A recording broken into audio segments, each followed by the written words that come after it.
Assalamualaikum warahmatullahi wabarakatuh. Dan salam sejahtera untuk kita semua. Suka atau tidak suka, bersepeda di tanjakan tidak bisa dihindari. Entah itu tanjakan landai maupun tanjakan curam. Nah, tak jarang tanjakan mampu membelokkan kemudi sepeda kita, alias balik kanan secara teratur, terutama bagi pesepeda rekreasi. Bersepeda di perkotaan tidak menjamin kita mendapatkan rute yang semuanya datar. Ada kalanya kita menghadapi flyover. Syukurnya, tanjakan berupa jembatan, flyover, atau jalan raya di perkotaan sudah didesain tidak melebihi gradien 6%, sehingga mampu dilewati oleh pesepeda rekreasi yang memiliki power rata-rata 100 watt ke bawah. Apalagi tanjakan tersebut umumnya pendek. Tetapi tak jarang masih ada pesepeda yang tidak bisa melewati tanjakan ini. Banyak alasan kenapa tidak bisa menaklukkan tanjakan. Berikut ini beberapa penyebab kenapa kita tidak sanggup melewati tanjakan.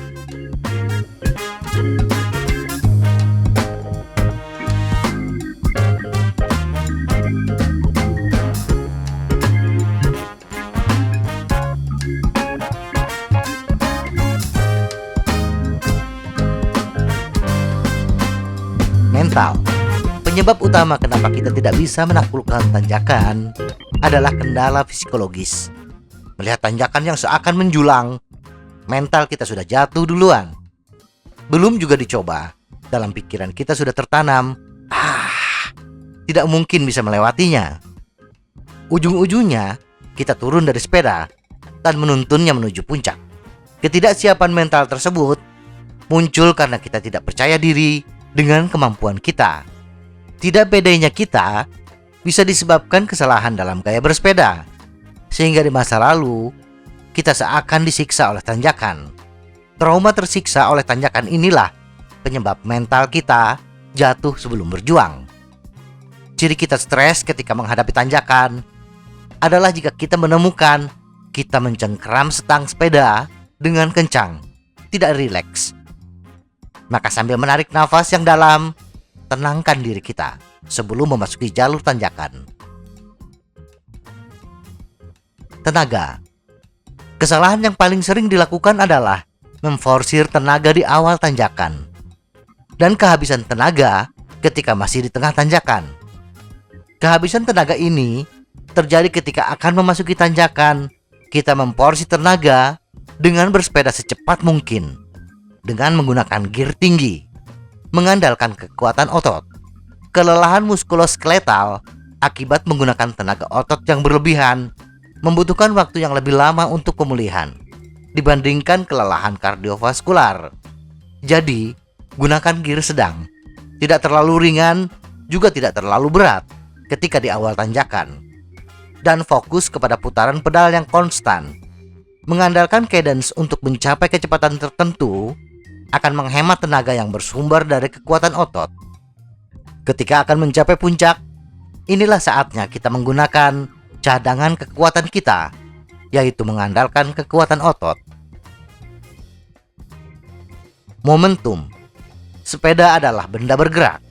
Ketika kita mengayuh sepeda pada kecepatan tertentu, kita akan mendapatkan momentum, di mana sepeda masih melaju, walaupun pedal tidak dikayuh. Kesulitan pesepeda ketika ditanjakan adalah memindahkan gear ke tingkat yang lebih ringan ketika berada di tengah-tengah tanjakan. Perpindahan gigi seakan berat dan berderak. Bila kita bisa mendapatkan momentum dengan memacu sepeda lebih cepat di awal tanjakan, maka kita memiliki kesempatan untuk tetap melaju tanpa mengayuh sepeda. Dan pada saat itulah kita bisa memindahkan gear dengan lebih mulus. Gear ratio. Sebagaimana kita bicarakan sebelumnya, kelelahan dan habisnya tenaga ketika di tengah-tengah tanjakan salah satunya disebabkan kita menggunakan gear rasio yang terlalu berat. Tidak berpindahnya gear rasio ke yang lebih ringan bisa disebabkan kita terlalu percaya diri bahwa kaki kita masih sanggup mengayuh di tanjakan curam. Atau bisa jadi kita kesulitan memindahkan gear ke yang lebih ringan akibat tegangan rantai yang terlalu kencang. Agar kita terhindar Dari menggunakan gear yang terlalu berat ketika ditanjakan, turunkan gear sebelum memasuki jalur tanjakan. Jaga agar kaki tetap berputar pada 70 rpm atau lebih. Jika kita merasa putaran kaki melambat karena putaran yang terasa berat, turunkan gear untuk menjaga RPM tetap dalam kisaran optimal 60-70 rpm. Berdiri. Mengayuh sepeda dengan teknik up saddle memang menghasilkan ledakan tenaga yang besar. Tetapi teknik ini menuntut kebutuhan oksigen dan kekuatan otot kaki yang besar. Melakukan teknik up saddle di awal tanjakan membuat kita kehabisan tenaga ketika di tengah tanjakan. Bila kita mampu melakukan teknik up saddle, lakukan di tahap akhir pendakian. Bahan bakar. Saya kadang-kadang melakukan kesalahan ini. Bersepeda dari rumah menuju rute tanjakan di Bandung Timur, yang kadang-kadang harus bersepeda hampir 1 jam. Tanpa berhenti dan mengisi bahan bakar, langsung menerjang jalur tanjakan. Nutrisi yang tersedia bagi pesepeda hanya bisa mensuplai tenaga untuk durasi 60 hingga 90 menit. Setelah itu, tubuh membutuhkan asupan nutrisi baru untuk menjamin ketersediaan glukosa dan glikogen.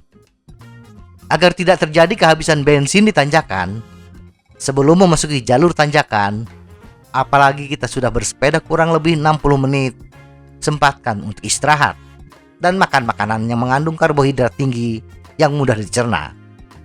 Bisa berupa pisang maupun makanan manis lainnya. Sepeda.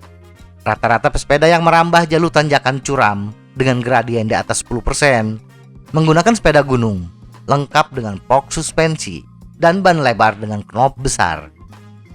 Di sini kadang-kadang pesepeda lupa untuk mengunci box suspensi, sehingga ketika melibas tanjakan, tenaga yang disalurkan ke pedal tidak 100% digunakan untuk memutar roda belakang, tetapi sebagian terserap oleh pergerakan suspensi yang turun naik, efek bobbing. Maka ketika akan memasuki jalur tanjakan, pastikan box suspensi sepeda sudah terkunci. Dan kesalahan kedua adalah ban dengan rolling resistance yang besar.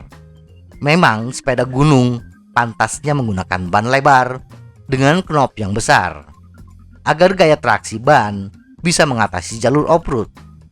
Tetapi kadang-kadang jalur pendakian adalah jalan aspal yang mulus. Apalagi bila mendaki flyover di jalur perkotaan, menggunakan sepeda dengan ban lebar dan knop besar di jalan aspal akan menghasilkan rolling resistance yang tinggi. Rolling resistance yang tinggi menyebabkan kayuhan pun semakin berat. Semoga informasi ini bermanfaat. Tetap sehat. Salam goes.